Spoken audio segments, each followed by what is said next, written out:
Om Swastiastu. Perkenalkan, nama saya Rafli Nana Prastia dengan NIM 19055531115. Di sini saya akan menjelaskan tentang bab lanjutan, yaitu Fabrication of Microelectronic Device. Yang pertama ada introduction.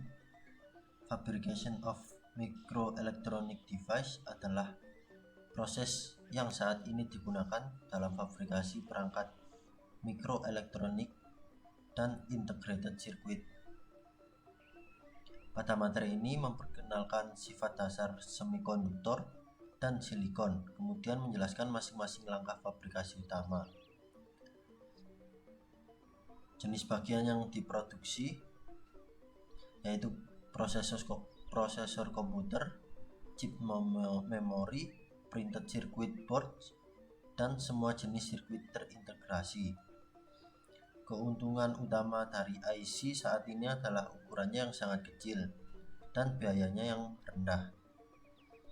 Dengan semakin majunya teknologi fabrikasi, ukuran perangkat yang dibuat seperti transistor, diode, resistor, dan kapasitor terus berkurang. Akibatnya, lebih banyak komponen dapat dimasukkan dalam sebuah chip bahan semikonduktor tempat sirkuit dibuat.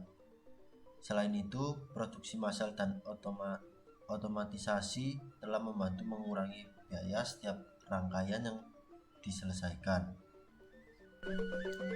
Baik, selanjutnya adalah gambar langkah utama dalam fabrikasi metal oxide semikonduktor field effect transistor atau yang bisa disingkat MOSFET, yang merupakan salah satu perangkat dominan yang digunakan dalam teknologi IC modern. Langkah pertama itu pertumbuhan single kristal, kemudian yang kedua ini adalah persiapan wafer. Yang ketiga ini proses litografi atau doping atau proses etsa. Proses ini yang pertama itu adalah fotoresis, kemudian mempersiapkan wafer silikon, kemudian cahaya atau sinarnya diproyeksikan mulai melepas fotoresis yang terkena cahaya. Kemudian area yang tidak terlindungi oleh fotoresis diukir oleh gas atau diberi ion.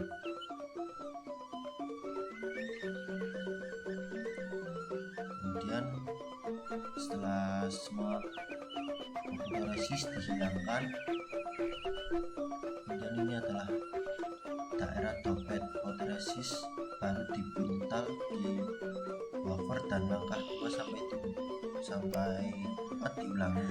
Siklus serupa diulangi untuk meletakkan mata rantai logam di antara transistor. Pola diproyeksikan berulang kali ke wafer. Kemudian terjadi suatu ikatan, dan yang kelima ini proses packaging atau pengemasan, kemudian yang terakhir dites atau diuji.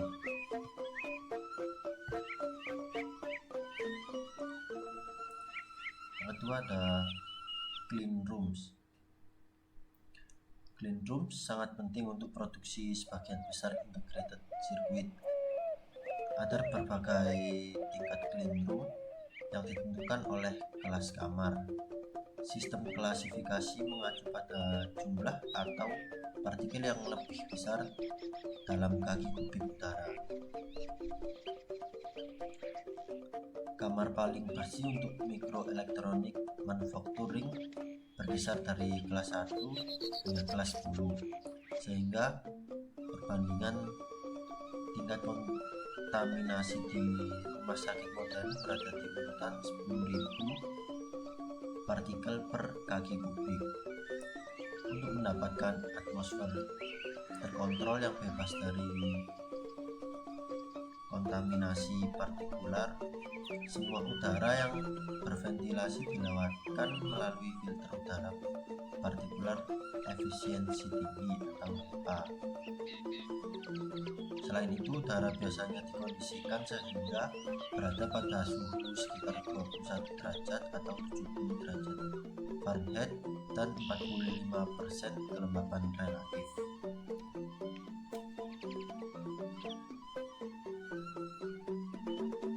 Sumber kontaminan terbesar di ruang bersih atau home cleans adalah pekerjanya itu sendiri. Partikel kulit, rambut, parfum, hiasan, pakaian, dan bakteri dan virus dilepaskan secara alami oleh orang-orang dan dalam jumlah yang cukup besar. Oleh karena itu, sebagian besar clean room memerlukan penutup khusus seperti jas laboratorium putih, sarung tangan, dan jaring rambut, serta menghindari parfum dan riasan. Kamar bersih yang paling ketat membutuhkan penutup seluruh tubuh yang disebut pakaian kelinci. Ada juga tindakan pencegahan ketat lainnya, misalnya penggunaan pensil atau bolpen dapat menghasilkan partikel grafit yang tidak menyenangkan, dan kertas khusus untuk membersihkan ruangan diperlukan untuk mencegah akumulasi partikel kertas di udara. Jadi sangat penting agar semua partikel yang berpotensi membahayakan disingkirkan dari lingkungan kerja. Isinya adalah gambar ukuran partikel yang diperbolehkan di 12 kamar bersih yang berbeda. Ini angka dalam kurung adalah jumlah partikel per meter kubiknya. Kelas 1 jumlah partikel per meter kubiknya 0,035, kelas 10 0,35, dan seterusnya. Yang ketiga adalah semikonduktor dan silikon.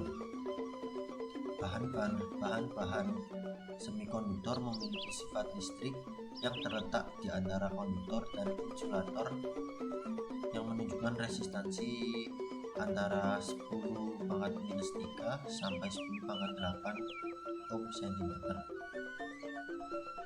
Semikonduktor telah menjadi dasar untuk perangkat elektronik karena sifat listriknya dapat diubah ketika jumlah atom pengotor terpilih yang terkontrol ditambahkan ke struktur kristalnya. Atom pengotor ini juga bisa disebut sebagai topan, memiliki satu elektron valensi lebih banyak bertipe N atau negatif, atau satu elektron valensi lebih sedikit bertipe P atau positif daripada atom dalam sisi semikonduktor.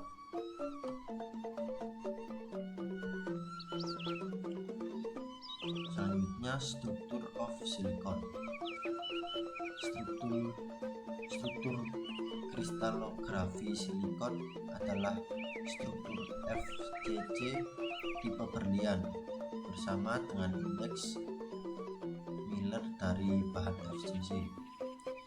Indeks Miller adalah notasi yang berguna untuk mengidentifikasi bidang dan arah dalam satu sel satuan. Silikon memiliki suhu operasi maksimum yang lebih tinggi dari germanium, yaitu sekitar 200 derajat Celcius atau 400 derajat Fahrenheit, sehingga mendorong perkembangan senyawa semikonduktor, khususnya kalium arsenik. Keuntungan utama dibandingkan silikon yaitu kemampuannya untuk memancarkan cahaya sehingga memungkinkan pembuatan perangkat seperti laser dan light emitting diode atau LED. Perangkat yang dibuat pada kalium arsenik ini juga memiliki kecepatan operasi yang jauh lebih tinggi daripada yang dibuat pada silikon. Namun ada beberapa kelemahan kalium arsenik ini, yaitu biayanya yang jauh lebih tinggi, komplikasi pemrosesan yang lebih besar, dan yang paling kritis yaitu kesulitan menumbuhkan lapisan oksida berkualitas tinggi. Kemudian yang keempat, crystal growing and wafer preparation. Silikon terjadi secara alami dalam bentuk silikon dioksida dan berbagai silikat, namun harus menjalani serangkaian langkah pemurnian agar dapat menjadi bahan kristal tunggal yang berkualitas tinggi, bebas cacat, yang diperlukan untuk rekayasa perangkat semikonduktor. Proses ini dimulai dengan memanaskan silika dan karbon bersama-sama dalam satu tungku listrik yang menghasilkan silikon polikristalin murni 95 hingga 98%.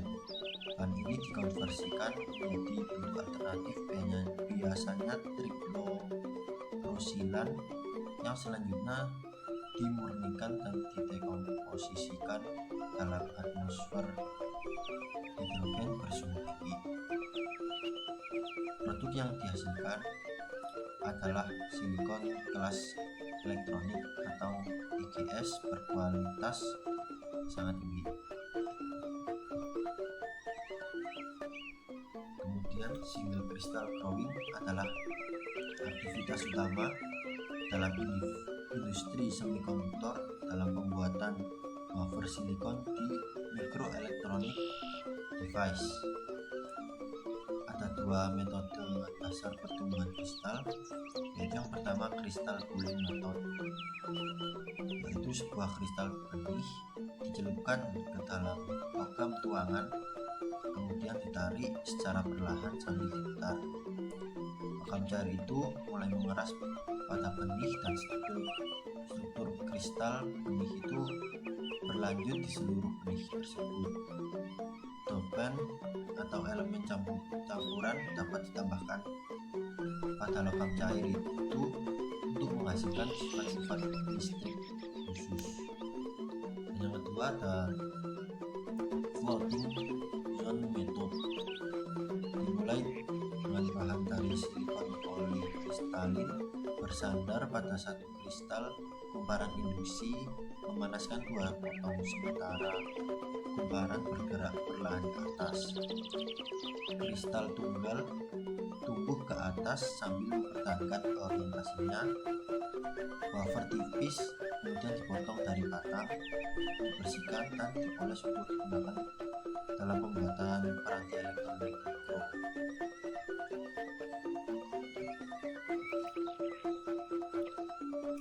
Kemudian ini ada operasi finishing pada input silikon untuk menghasilkan wafer. Yang pertama yaitu menggergaji ujung dari batangan ini, dan yang kedua menggerinda ujung dan permukaan silinder dari input silikon. Kemudian yang ketiga permesinan dari taki datar. Kemudian yang keempat irisan wafernya, lalu penggilingan akhir wafer, kemudian kimia mekanik pemolesan wafer.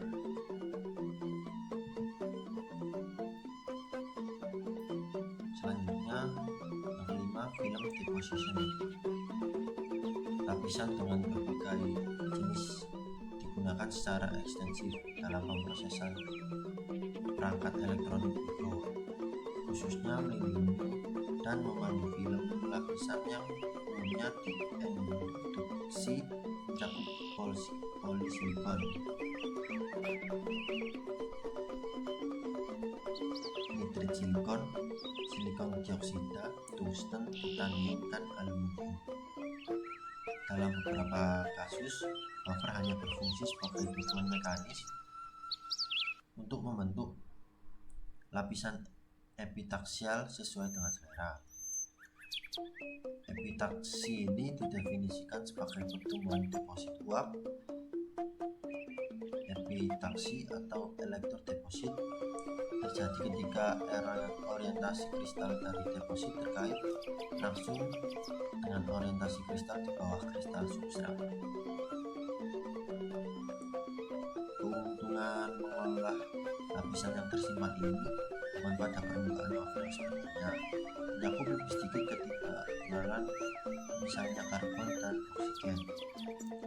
Peningkatan kinerja alat yang telah ditingkatkan dan peningkatan pengikatnya benda-benda material yang tidak dapat dilakukan pada wafer itu sendiri.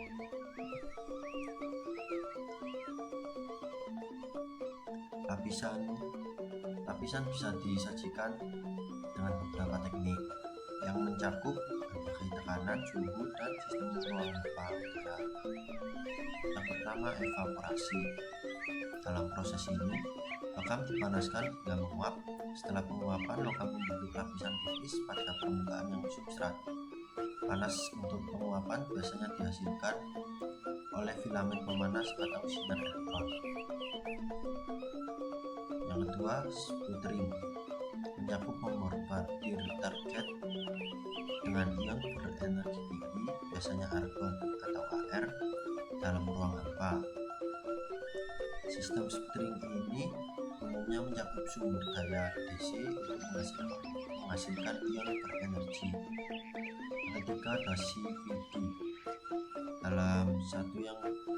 adalah salah satu yang paling umum. Kimia endapan uap atau CVD, yaitu lapisan disimpan oleh reaksi dan didekomposisikan senyawa gas. Dengan menggunakan teknik ini, silikon dioksida secara rutin diencerkan oleh oksidasi silane atau klorosilin. Kemudian yang keempat, plasma enhanced chemical vapor deposition. Metode ini memiliki keuntungan mempertahankan suhu wafer rendah selama pengendapan. Lapisan silikon epitaksi yang di dalamnya lapisan kristal terbentuk menggunakan substrat sebagai benih kristal dapat ditanam dalam berbagai metode. Kemudian yang terakhir, low pressure chemical vapor deposition, yaitu metode ini menghasilkan tingkat produksi yang jauh lebih tinggi daripada yang tekanan atmosfer CVD dan menyediakan keseragaman lapisan yang unggul dengan konsumsi gas pembawa yang lebih sedikit. Kemudian yang keenam, oxidation. Istilah oksidasi di sini yaitu pertumbuhan lapisan oksida sebagai hasil reaksi oksigen dengan bahan substrat. Lapisan oksida juga dapat dibentuk dengan metode pendifusian ion. Oksida yang tumbuh besar yang digambarkan di bagian ini memperlihatkan tingkat kemurnian yang tinggi daripada oksida yang disimpan karena tumbuh langsung dari lapisan terbawah yang berkualitas tinggi. Metode deposition harus digunakan jika komposisi dari lapisan yang diinginkan berbeda dengan material substrat. Silikon dioksida adalah oksida yang paling banyak digunakan dalam teknologi IC, dan karakternya sendiri yang bagus adalah salah satu alasan untuk menggunakan silikon secara luas. Selain keefektifannya dalam dopen masking dan isolasi alat, peranan silikon dioksida yang paling kritis adalah bahan beroksida. Permukaan silikon memiliki afinitas yang sangat tinggi untuk oksigen, dan sepotong silikon yang baru digergaji akan tumbuh oksida asli dengan ketebalan 30 sampai 40 A. Untuk satu A nya sendiri itu ya sebesar 10 pangkat minus 7 mm dengan cepat.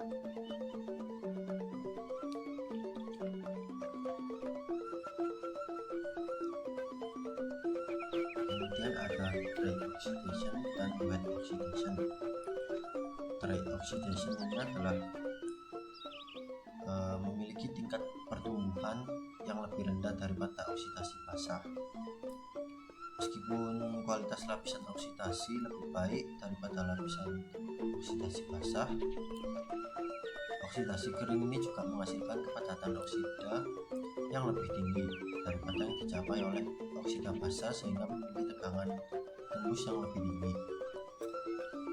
Kemudian wet oxidation atau oksidasi basah, di mana air digunakan sebagai pengganti oksigen. Oleh karena itu, proses oksidasi basah memiliki tingkat oksidasi yang jauh lebih tinggi daripada oksidasi kering, digunakan untuk menunjukkan oksidasi cepat.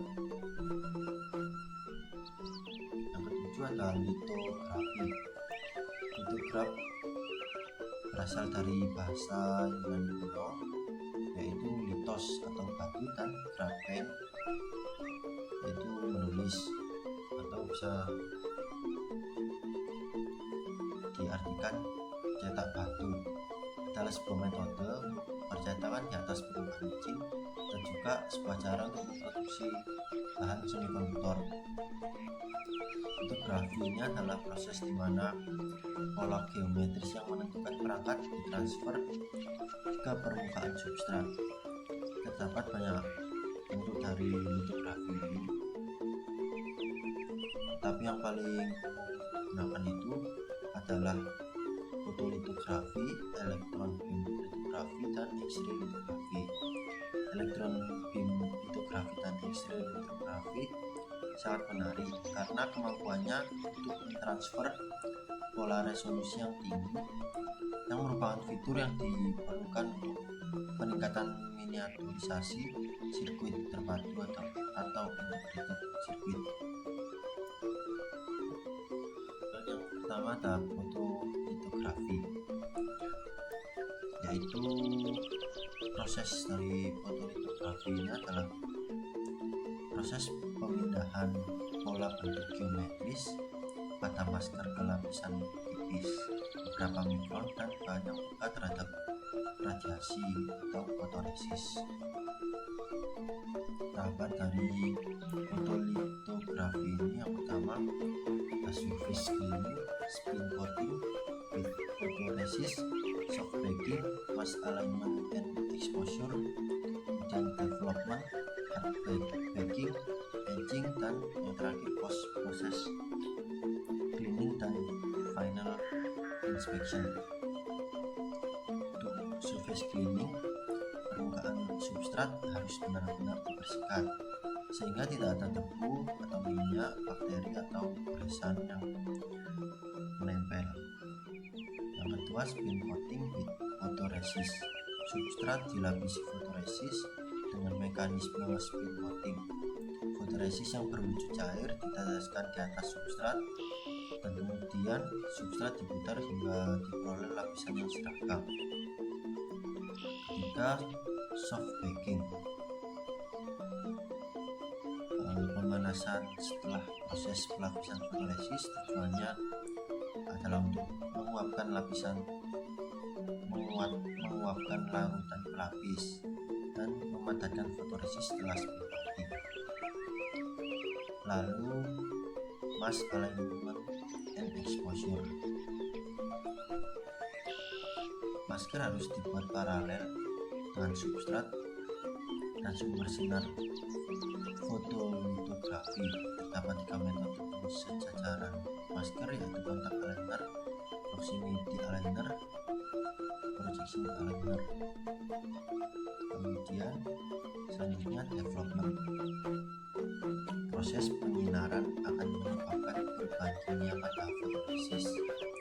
Kemudian hard baking, yaitu proses pemanasan setelah developing, tujuannya untuk menstabilkan dan memperkeras fotoresist yang tersisa sebelum langkah selanjutnya. Selanjutnya itu ada etching. Area pada substrat yang tidak ditutupi oleh fotoresist akan dikikis dengan kedalaman tertentu, sedangkan area yang ditutupi oleh fotoresist tidak mengalami perubahan. Yang terakhir, post process cleaning and final inspection. Fotoresist hanya membantu dalam pembentukan pola sehingga harus dibuang setelah pola terbentuk. dilakukannya proses cleaning dan final inspection. Kemudian ada elektron beam lithography. EBM ini adalah teknik khusus untuk menciptakan pola yang sangat baik, yaitu minus 50 nanometer menggunakan sinar elektron yang dipercepat. Desain proses dasar sama dengan seperti fotolitografi. Kelebihan dari elektron beam lithography ini yaitu cetak polanya secara langsung di wafer, menghilangkan masalah difraksi, resolusi tinggi dan teknik fleksibel. Namun kekurangannya yaitu lebih lambat dari litografi optik dan relatif lebih mahal. Kemudian X-ray lithography. X-ray lithography ini adalah versi lanjutan dari litografi optik yang panjang prolongasinya lebih pendek, menggunakan X-ray untuk mentransfer pola geometris dari emas untuk fotoresis kimia cahaya sensitif. Kelebihan dari X-ray lithography ini yaitu resolusinya tinggi, area besar, dalaman fokus besar, dan keren efek difraksi.